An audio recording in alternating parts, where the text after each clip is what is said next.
আসসালামু আলাইকুম। আরব ইতিহাসে আপনাদের সবাইকে স্বাগতম জানাচ্ছি। আজকের ভিডিওতে আমরা কথা বলবো পবিত্র কোরআনের সূরা ওয়াকিয়া এবং তার ফজিলত নিয়ে। সূরা ওয়াকিয়া পবিত্র কোরআনের ৫৬তম সূরা। এটি মক্কায় অবতীর্ণ হয়েছিল। এর রয়েছে ৩ রুকু এবং ৯৬ আয়াত। ওয়াকিয়া শব্দের অর্থ হল মহাঘটনা। এই সূরায় আল্লাহ সুবহানাহু তাআলার অসীম ক্ষমতা, কিয়ামতের ভয়াবহতা, ভূমিকম্প, বজ্রপাত, ঝড়ঝঞ্ঝা, শেষ বিচার, জান্নাতের নিয়ামত এবং জাহান্নামের শাস্তির কথা উল্লেখ করা হয়েছে। এই সূরার মাধ্যমে আল্লাহ তাআলা কিয়ামত সম্পর্কে মানুষকে ধারণা দিয়েছেন। তিনি বলেছেন, যখন কিয়ামত সংগঠিত হবে তখন পৃথিবীতে ভূমিকম্প তৈরি হবে আর পৃথিবীর সমস্ত পাহাড় পর্বত তুলা হয়ে উড়ে যাবে।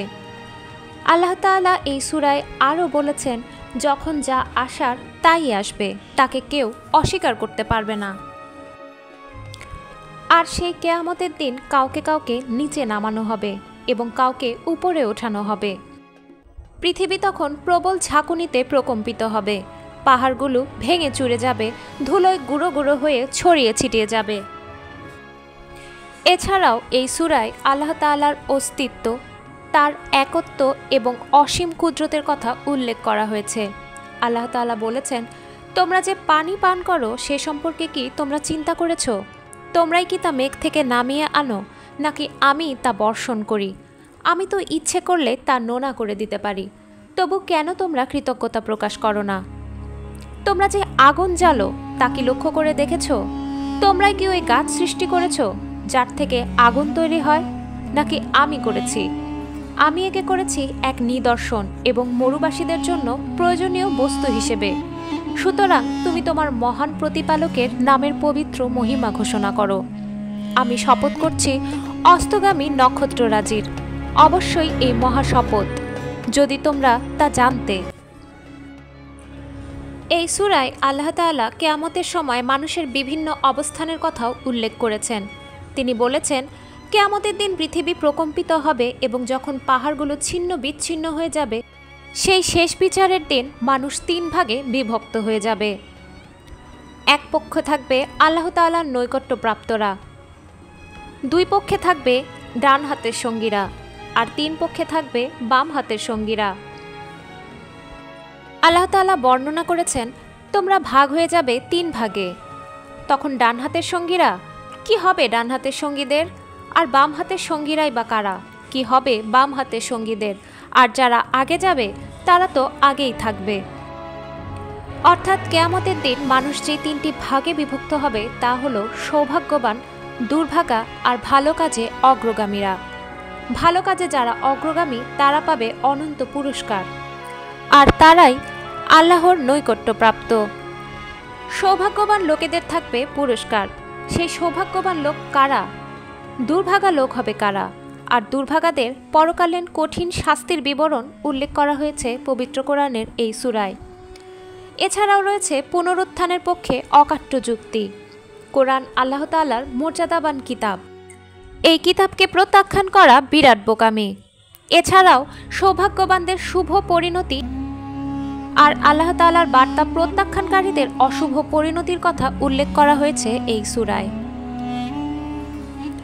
আল্লাহ তাআলা বলেছেন, যারা পবিত্র তাদেরই কোরআন শরীফ স্পর্শ করা উচিত। এছাড়াও বিভিন্ন হাদিসেও অজু ছাড়া কোরআন স্পর্শ করতে নিষেধ করা হয়েছে। আল্লাহ তাআলা বলেছেন, নিশ্চয়ই এ হলো সম্মানিত কোরআন, যা সংরক্ষিত আছে কিতাবে। পুত পবিত্র ছাড়া অন্য কেউ তা স্পর্শ করবে না। বিশ্বজগতের প্রতিপালকের কাছ থেকে ইহা অবতীর্ণ। তবুও কি তোমরা এই বাণীকে তুচ্ছ গণ্য করবে? এই সূরার শেষের দিকে পবিত্র কোরআনের মাহাত্ম্য, মর্যাদা বিশদভাবে আলোচনা করা হয়েছে। সূরা ওয়াকিয়ার ফজিলত অনেক বেশি। এই সূরা পাঠ করলে কখনো অভাব আসে না। এই সূরা পাঠ করলে দরিদ্রতা কখনো বান্দাকে স্পর্শ করতে পারে না। আব্দুল্লাহ ইবনে মাসুদ রাদিয়াল্লাহু তাআলা আনহু বলেছেন, নবী করিম সাল্লাল্লাহু আলাইহি ওয়াসাল্লাম বলেছেন, যে ব্যক্তি প্রতিদিন রাতে সূরা ওয়াকিয়া তেলাওয়াত করবে তাকে কখনো দরিদ্রতা স্পর্শ করবে না। হযরত আব্দুল্লাহ ইবনে মাসুদ রাদিয়াল্লাহু তাআলা আনহু যখন অন্তিম রোগশয্যায় শায়িত ছিলেন, তখন হযরত উসমান রাদিয়াল্লাহু তাআলা আনহু তাকে দেখতে যান। হযরত উসমান গিয়ে প্রশ্ন করেন, আপনার অসুখটা কি? জবাবে হযরত ইবনে মাসুদ বলেন, আমার পাপসমূহই আমার অসুখ। হযরত উসমান আবারও প্রশ্ন করেন, আপনার বাসনা কি? জবাবে হযরত ইবনে মাসুদ উত্তর দেন, আমার পালনকর্তার রহমত কামনা করি, আর এটাই আমার চাওয়া। এরপর হযরত উসমান রাদিয়াল্লাহু তাআলা আনহু বলেন, আমি আপনার জন্য কোনো চিকিৎসক ডেকে আনবো কি? তখন হযরত ইবনে মাসুদ উত্তর দেন, চিকিৎসকই আমাকে রোগাক্রান্ত করেছেন। এরপর তাকে আবারও প্রশ্ন করেন, আমি আপনার জন্য সরকারি বায়তুল মাল থেকে কোনো উপঢৌকন পাঠিয়ে দেব কি? জবাবে হযরত ইবনে মাসুদ বলেন, এর কোনো প্রয়োজন নেই। তখন হযরত উসমান বলেন, আপনি উপঢৌকন গ্রহণ করুন, তা আপনার পর আপনার কন্যাদের উপকারে আসবে।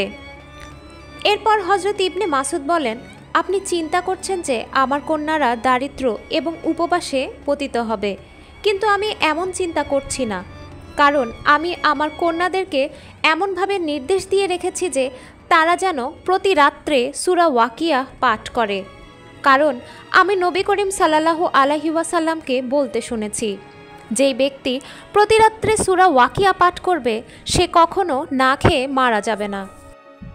এই বর্ণনার পরিপ্রেক্ষিতে বেশ কিছু হাদিস এসেছে। নবী করিম সাল্লাল্লাহু আলাইহি ওয়াসাল্লাম বলেছিলেন, যে ব্যক্তি প্রতি রাত্রে সূরা ওয়াকিয়া তিলাওয়াত করবে সে দারিদ্রতা থেকে মুক্ত থাকবে। আর এই কারণে হযরত ইবনে মাসুদ রাদিয়াল্লাহু তাআলা আনহু তার মেয়েদেরকে প্রত্যেক রাত্রেই এই সূরা তিলাওয়াত করার আদেশ করতেন। সূরা ওয়াকিয়া মাগরিবের নামাজের পরে অথবা এশার নামাজের পরে তিলাওয়াত করলে সেই বান্দাকে আর তার রুজি রোজগার নিয়ে কোনো দুশ্চিন্তায় ভুগতে হবে না। সূরা ওয়াকিয়া হলো প্রাচুর্যের সূরা। পৃথিবীতে আল্লাহ তাআলা তার সৃষ্টি করা প্রত্যেকটি প্রাণীর জন্য এবং প্রত্যেকটি মানুষের জন্য রিজিকের ব্যবস্থা করে রেখেছেন। আর অবশ্যই হালাল পথে বান্দাকে তার রুজি রোজগারের পথ খুঁজতে আল্লাহ তাআলা নির্দেশ দিয়েছেন। আল্লাহ সুবহানাল্লাহ তাআলা আমাদের সবাইকে হালাল পথে উপার্জন করার তৌফিক দান করুন এবং পবিত্র কোরআন শরীফের অর্থ বুঝে আমল করারও তৌফিক দান করুন। আমিন।